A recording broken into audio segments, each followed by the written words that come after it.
शीतल सहगल है एंड इस चैप्टर को अब एनिमल किंगडम को हम कवर करते हैं। एनिमल किंगडम से पहले मैंने प्लांट किंगडम भी कवर कर दिया और चैप्टर नंबर 2 जो है बायोलॉजिकल क्लासिफिकेशन वो भी कर दिया है। इन एनी केस तुम्हें नहीं मिला या फिर तुम्हें समझने में दिक्कत आ रही है तो go and check that out as well. चलो स्टार्ट करते हैं। फाइलम पॉरीफेरा के बारे में पढ़ते हैं। अरे सुनो, सब्सक्राइब कर देना प्लीज़। और दूसरा, तुम मेरे इंस्टाग्राम से कनेक्ट हो सकते हो, मैं पर्सनल अकाउंट का लिंक नीचे डाल दूँगी। और एक चीज़ और बोलते ना, लाइक भी कर देना और मुझे कमेंट करके बताना कि तुम लोग को वीडियो कैसा लगा। चलिए फाइलम पॉरीफेरा से स्टार्ट करते हैं। देखो प्लांट किंगडम थोड़ा बोरिंग था मुझे पता है, एनिमल किंगडम थोड़ा सा इंटरेस्टिंग लगेगा, ठीक है। और मैं कोशिश करूँगी इसकी एडिटिंग में ना मैं थोड़ी मेहनत करूँ, मैं तो ज़्यादा से ज़्यादा इमेजेस ऐड करूँ जिससे तुम्हें थोड़ा रिलेटेबल लगे कि चैप्टर में हम जो पढ़ रहे हैं सारे जीव जंतु होते कहाँ पे। चलिए स्टार्ट करते हैं फाइलम पॉरीफेरस से।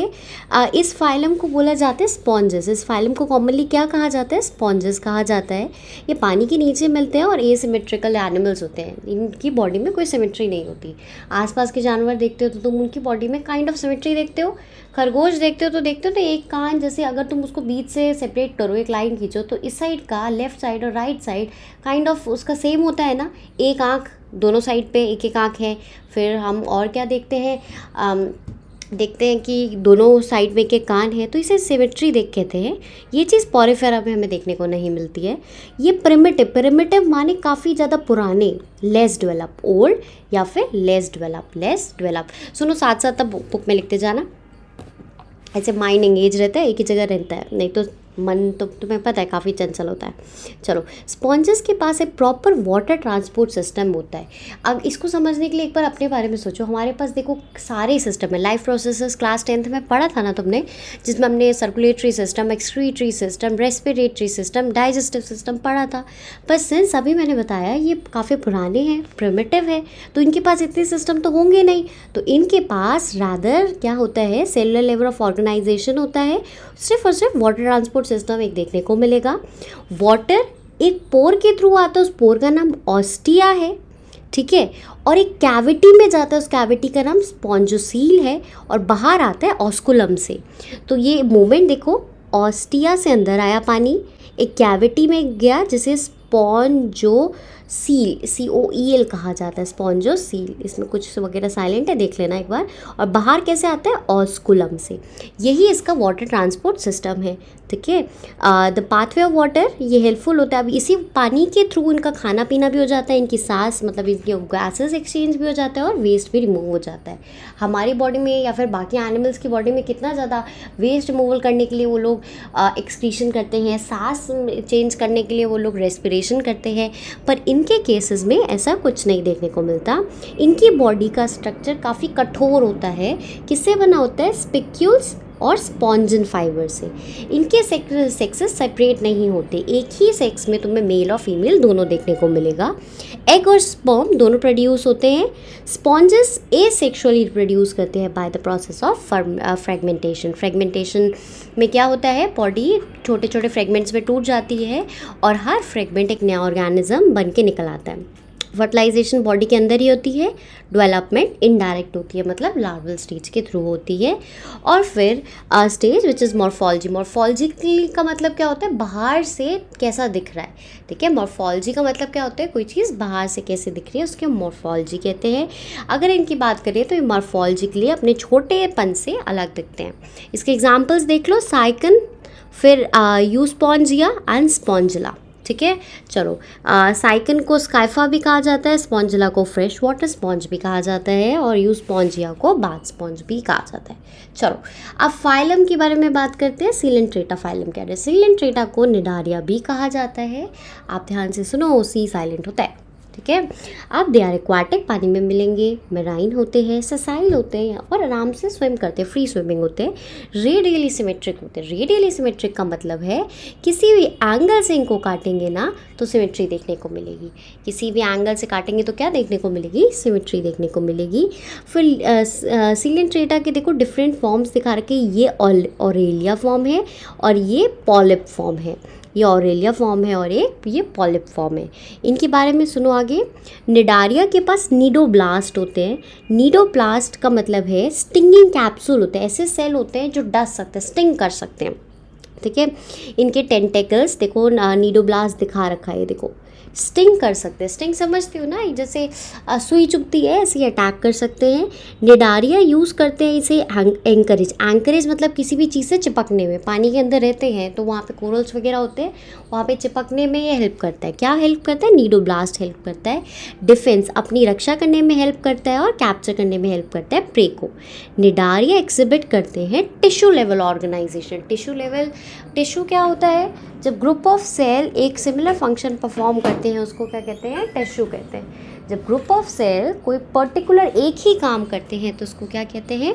टिश्यू कहते हैं। टिश्यू लेवल ऑर्गेनाइजेशन है, डिप्लोब्लास्टिक है, इनकी बॉडी में 3 लेयर होती है और they have central gastrovascular cavity with a single opening on the mouth on hypostome. यहाँ पे एक नया वर्ड आया, मतलब इनकी बॉडी की ओपनिंग एक पेट के थ्रू होती हुई ओपनिंग एक ही जगह से होती है और वी कॉल इट हाइपोस्टोम। क्या कहते हैं? हाइपोस्टोम कहते हैं। चलो आगे बढ़ते हैं। और डाइजेशन एक्स्ट्रा सेलुलर भी हो सकता है, सेल के अंदर भी, सेल के बाहर भी। कुछ निडारिया जैसे कोरल्स, इनका जो स्केलेटन होता है किससे बना होता है? कैल्शियम कार्बोनेट्स के थ्रू। अच्छा, तुमने मूवीज़ में देखा होगा या फिर किसी ने स्कूबा डाइविंग की हो कभी तो देखा होगा, कोरल्स को देखा होगा। कोरल्स को तुम जानते हो? Corals are very interesting. देखिए कोरल्स के मैं देखो पिक्चर अटैच करती हूँ, कितने प्रिटी होते हैं। ये सारे कोरल्स एग्जाम्पल है तुम्हारे निडारिया ग्रुप के। किसके एग्जाम्पल है? निडारिया ग्रुप के। थोड़ा सा ध्यान रखना कोरल्स के बारे में। आप कोरल्स देखोगे तो यू वुड बी नोइंग ये निडारिया होते हैं। फिर उसके बाद अच्छा देखो ये कितना इंटरेस्टिंग बात है आगे। इनकी बॉडी 2 प्रकार की हो सकती है। इनकी बॉडी में 2 फॉर्म्स देखने को मिल सकते हैं। एक होता है पॉलिप, एक होता है मेडुसा। जो पॉलिप फॉर्म होता है वो ससाइल होता है, सिलेंड्रिकल होता है, हाइड्रा जैसे। देखो ये देखो पॉलिप फॉर्म हाइड्रा जैसा दिख रहा है ना, ससाइल मूविंग होता है, देखो। फिर उसके बाद आता है पॉलिप सेसाइल होता है, सिलेंड्रिकल होता है और example Hydra, Adamsia, whereas the latter is umbrella shape. देखो ये अम्ब्रेला टाइप है और ये हाइड्रा टाइप है। फिर उसके बाद Cnidaria exhibit in both alternation of generation. अच्छा यहाँ पे एक नया वर्ड आता है metagenesis. What is metagenesis? Alternation of generation, मतलब एक जनरेशन ऐसी होगी तो दूसरी जनरेशन ऐसी होगी। पॉलिप प्रोड्यूसर्स मेड्यूसा एसेक्सुअली, मतलब इस फॉर्म से इस फॉर्म में कैसे आते हैं? एसेक्सुअली आते हैं। और इस फॉर्म से इस फॉर्म में कैसे जाते हैं? सेक्सुअली जाते हैं। देखो ये काफ़ी इंटरेस्टिंग था ना। अल्टरनेशन ऑफ जनरेशन समझते हो? एक जनरेशन पॉलिप है तो उसका बच्चा मेड्यूसा जैसा दिखेगा, मेड्यूसा टाइप दिखेगा। एक मेड्यूसा है तो पॉलिप टाइप दिखेगा। इसके एग्जाम्पल है फाइसीलिया जिसे पोर्तुगीज मैन ऑफ वॉर भी कहा जाता है, एरामसिया जिसे सी एनिमोन कहा जाता है, पेनेटुला जिसे सी पेन कहा जाता है, गोर्गोनिया जिसे सी फैन कहा जाता है और मियांड्रिना जिसे ब्रेन कोरल कहा जाता है। चलो अब जल्दी से टीनोफोरा पढ़ लेते हैं, ये भी छोटा सा है। होप इट्स इन सारी इमेजेस से तुम्हें थोड़ा आइडिया हो गया होगा कि हम किस एनिमल किंगडम के किस पार्ट के बारे में पढ़ रहे हैं। सुनो, अब टीनोफोरा को कहते हैं सी वॉलनट्स या फिर कॉम जेली।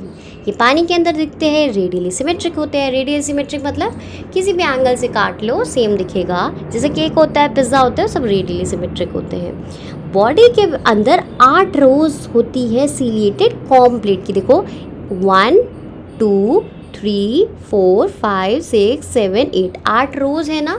ये छोटे छोटे इसके अंदर हेयर लाइक स्ट्रक्चर होंगे, उन्हें कहा जाता है सीलिएटेड कॉम्प्लेट्स। ये इन्हें मूव करने में हेल्प करती है। किस लिए हेल्प करती है? मूव करने के लिए। डाइजेशन बॉडी के बाहर भी हो सकता है, इंट्रासेलुलर भी हो सकता है, एक्स्ट्रा सेलुलर भी हो सकता है। और ये चमकते हैं। रुको मैं इनकी भी इमेजेस और ऐड करती हूँ, तुम्हें थोड़ा सा आइडिया होगा कितने ज़्यादा प्रिटी है ना, जुगनू जैसे। इसे कहते हैं बायोलुमिनेसेंस। फिर उसके बाद आता है सेक्सेस आर नॉट सेपरेट, हमने पहले भी पढ़ा था। पॉरिफेरा में से उनके भी सेक्सेस सेपरेट नहीं थे। सेक्सेस सेपरेट नहीं होना मतलब एक ही बॉडी में एक ही एनिमल के अंदर मेल भी होगा और फीमेल भी होगा। फिर रिप्रोडक्शन सिर्फ सेक्सुअल मीन से होती है। फर्टिलाइजेशन एक्सटर्नल होती है, बॉडी के बाहर होती है और इनडायरेक्ट होती है। इसके एग्जाम्पल है प्लूरोब्रैकिया और टीनोप्लाना। चलो अब आता है प्लैटीहेल्मिन्थीज। इन्हें क्या बोलते हैं? प्लैटीहेल्मिन्थीज। इन्हें फ्लैटवर्म कहा जाता है। Platyhelminthes are basically what? Flatworms. Platyhelminthes को फ्लैट, एकदम फ्लैट होते हैं। देखो इनकी इमेजेस भी मैंने ऐड कर दी। ये इमेजेस ऐड करने में ना थोड़ा इसकी एडिटिंग में टाइम लग जाता है, तो तुम्हें प्लीज़ समझ आए तो सब्सक्राइब कर देना और मुझे कमेंट करके बताना कि तुम्हें कुछ भी अच्छा लगा इसके बारे में। It feels very very nice. अच्छा देखो, प्लैटीहेल्मिन्थीज के बारे में बात करते हैं। ये एंडोपैरासाइट्स होते हैं, मतलब बॉडी के अंदर देखने को मिलेंगे। Flatworm bilateral symmetry. Bilateral symmetry का मतलब पता है? बीच से काट दोगे तो left side right side symmetric होगा। और इनके पास ऑर्गेन लेवल ऑफ ऑर्गेनाइजेशन होती है। अब टिश्यू देखो, सेल से क्या बनता है जल्दी से बताओ? टिश्यू। टिश्यू से क्या बनता है? ऑर्गेन बनता है। यार कितनी ज़्यादा गर्मी है ना। चलो आप फिर इनके पास हुक्स और सकर होते हैं, ठीक है। तो ये जैसे मान लो किसी की बॉडी के अंदर चले गए, क्योंकि एंडोपैरासाइट से बॉडी के अंदर रहेंगे तो उसकी बॉडी में ना उसके ऑर्गेन्स में लटक जाते हैं अपने हुक्स के थ्रू, ठीक है। फिर उनके बाद इनके स्पेशलाइज सेल होते हैं, फ्लेम सेल, जो उनको एक्सक्रीशन या फिर अपने ऑस्मोटिक प्रेशर को रेगुलेट करने में हेल्प करते हैं। इनके सेक्सेस सेपरेट होते हैं, मेल और फीमेल अलग अलग होता है। फर्टिलाइजेशन बॉडी के अंदर होता है और लार्वल स्टेजेस के थ्रू होता है। एग्जाम्पल है प्लेनेरिया। प्लेनेरिया तुमने पहले भी पढ़ा था ना 10th क्लास में। प्लेनेरिया को बॉडी को जहाँ से काट दो रीजनरेट हो जाती थी।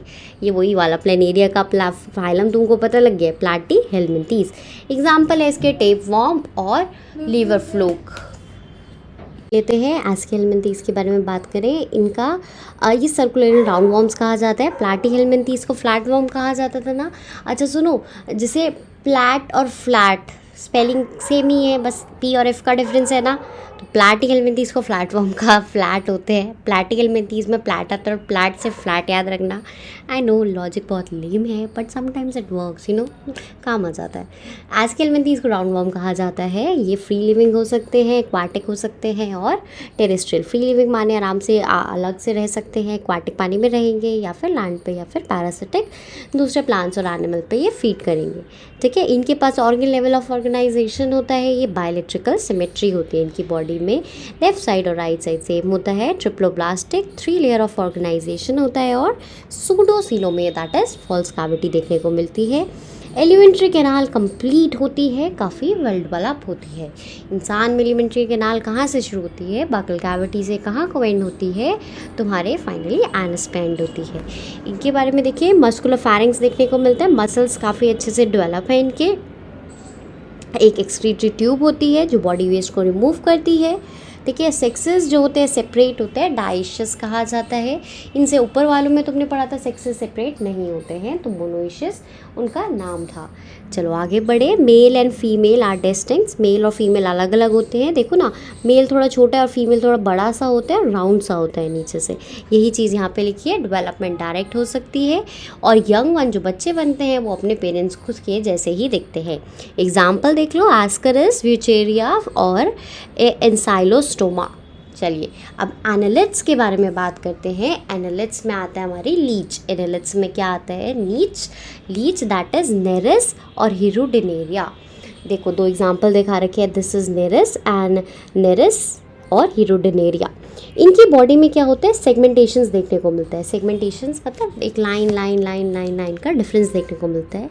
ये फ्री लिविंग हो सकते हैं, पैरासिटिक हो सकते हैं, ऑर्गन लेवल ऑफ ऑर्गेनाइजेशन देखने को मिलता है, ठीक है। ऑर्गन्स होते हैं इनके अंदर अलग अलग। देखो ना, डेवलपमेंट देख रहे हो, पहले टिश्यू लेवल था, उससे पहले सेलुलर लेवल था, एसिमेट्रिक था, धीरे धीरे करके ये लेवल ऑफ ऑर्गेनाइजेशन बढ़ता जा रहा है। और इनके अंदर फाइलम आते हैं एनालिट्स और they possess longitudinal and circular muscle. लंबे लंबे और सर्कुलर मसल्स होते हैं जिनके कारण से ये मूव कर पाते हैं। एक्वाटिक एनिमल जैसे नेरिस हो गया, इनके पास लेटरल अपेंडेजेस भी होते हैं। लेटरल अपेंडेजेस साइड में देख रहे हो, ये लेटरल अपेंडेजेस कहलाती हैं। फिर उसके बाद आता है और पैरापोडिया होता है जो कि हेल्प करता है इन्हें स्विमिंग में। लेटरल अपेंडेजेस जिसका नाम पैरापोडिया है, जिससे स्विम कर पाते हैं।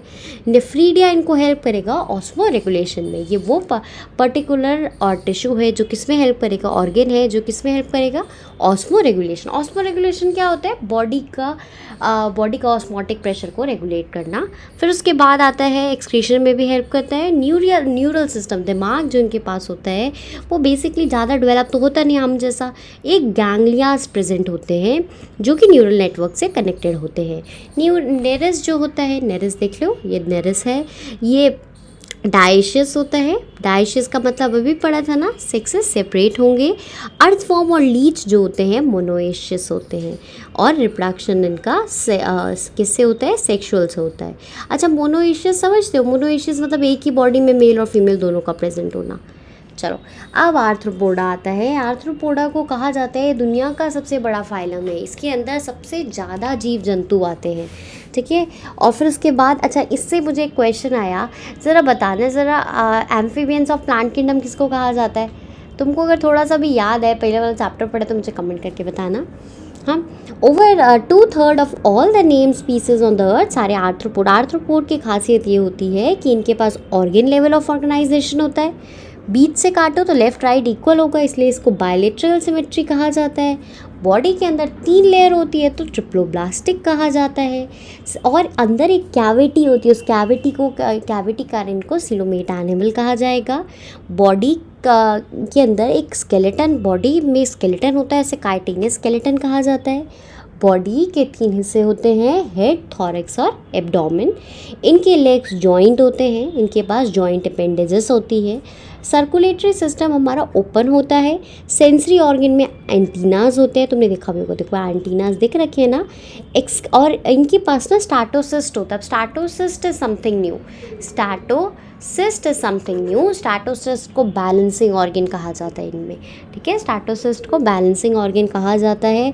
एक्सक्रीशन मेल्फिजियन ट्यूब के थ्रू होता है, और जनरली ये डाइशियस होते हैं। फर्टिलाइजेशन इंटरनल होता है, और विविपेरस होते हैं। विविपेरस ओवीपेरस होते हैं। ओवीपेरस मीन्स अंडा देंगे। तुमने सुना होगा ना, मच्छर के अंडे और बटरफ्लाई के भी अंडे होते हैं। अच्छा, बटरफ्लाई किसके पत्ते पे फीड करता है? बटरफ्लाई के जो बेबीज़ होते हैं ना, उन्हें कड़ी पत्ता बहुत पसंद है। इसलिए ना मैंने तो ये पढ़ा है कि ना लेमन का पेड़, नींबू का पेड़ और कड़ी पत्ते का पेड़ आसपास रखना चाहिए, उसमें बटरफ्लाइज अपने एग ले करती है। और मलबेरी के पत्ते पे कौन फीड करता है? सिल्क वॉर्म फीड करता है। अच्छा, इकोनॉमिकली इंपॉर्टेंट मतलब कहाँ इससे हम कहाँ यूज़ कर रहे हैं? एपिस इंडिका हनी बी को कहते हैं, बॉम्बिक्स सिल्क वॉर्म को कहते हैं, और लाकिफर लाक इंसेक्ट्स को कहते हैं। वेक्टर वो होते हैं जो कैरी करते हैं डिजीज़ को कैरी करते हैं। इसके अंदर आता है एनोफिलस, क्यूलेक्स, एडिस, और फिर उसके बाद पेस्ट की तरह आता है लोकस को टिड्डे कहा जाता है। कोरोना टाइम में टिड्डों का अटैक हो गया था, डू यू रिमेंबर? हाँ, फिर उसके बाद आता है living fossil, luminous that is king crab. Living fossil माने ये बहुत टाइम से एग्जिस्ट कर रहे हैं, अब ये फॉसिल हो चुके हैं। फॉसिल की तरह इन्हें कहा जाता है, मतलब ये ऐसा फॉसिल है जो जिंदा है, ठीक है। चलो, अब आता है मॉलस्क। मॉलस्क को कहा जाता है सॉफ्ट बॉडीड ऑर्गेनिज्म। ऑक्टोपस इसके अंदर आता है। अच्छा, तुम्हें पता है ऑक्टोपस के हाथ में दिमाग 8 हाथ होते हैं ना ऑक्टोपस के पास, 8 हाथों में दिमाग होता है। और अभी मैं रिसेंटली एक रेस्टोरेंट में गई थी, और तुम्हें पता है उसके मेन्यू में मैंने ऑक्टोपस पढ़ा, और फिर मैंने पढ़ा कि मैंने सोचा ऑक्टोपस कैसे कोई खा सकता है। फिर मैंने दूसरी बार भी पढ़ा, और फिर मैंने पूछा भी वहाँ पे, सर आपके पास ऑक्टोपस है? उन्होंने कहा सही में हम ऑक्टोपस देते हैं, would you like to try? मैंने कहा फाइलम मॉलस्क के बारे में बात करें, सेकंड लार्जेस्ट होता है, ठीक है। फर्स्ट लार्जेस्ट अभी ऊपर आर्थ्रोपोड पढ़ा था ना, सेकंड लार्जेस्ट मॉलस्क है। टेरेस्ट्रियल होते हैं, लैंड पे रहते हैं, पानी में भी रहते हैं, और ऑर्गन बॉडी के सिस्टम होता है। देखो ये पिला है और ये ऑक्टोपस है, कि तो तुम्हें पानी के नीचे ही दिखेंगे। और फिर ये बायलेट्रिकल सिमेट्री होती है इनकी बॉडी में, बीच से कैसे करो तो लेफ्ट और राइट इक्वल होगा। बॉडी के ऊपर एक शेल होता है, कैल्सरस, कैल्शियम से बना हुआ सेल होता है। बॉडी में कोई सेगमेंटेशन नहीं देखने को मिलता, पर एक डिस्टिंक्ट अलग सा हेड, फुट और विसरल हम्प होता है, ठीक है। ये सॉफ्ट होते हैं, स्पॉन्जी होते हैं, और इनके बीच में एक मैंटल कैविटी होती है। तो कोई कैविटी दिख रही है ना, इसके अंदर गिल्स प्रेजेंट होते हैं, इसके अंदर फेदर लाइक गिल्स प्रेजेंट होते हैं।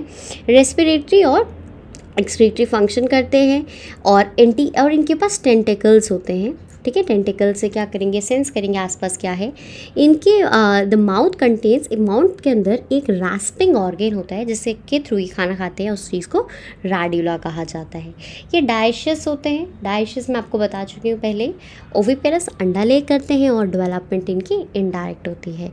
एग्जाम्पल्स देख लो, pila that is apple snake, और pinctada that is pearl oyster, sepia cuttle fish, loligo squid तो तुमने देखा होगा, स्पॉन्ज बॉब स्क्विडबिट कार्टून देखा है, उसमें स्क्विड होता है। देखो मैं octopus that is devil fish, Aplysia sea hare और Dentalium tusk fish.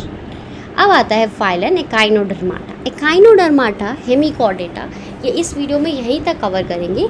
Next video में बाकी का सारा कवर करेंगे।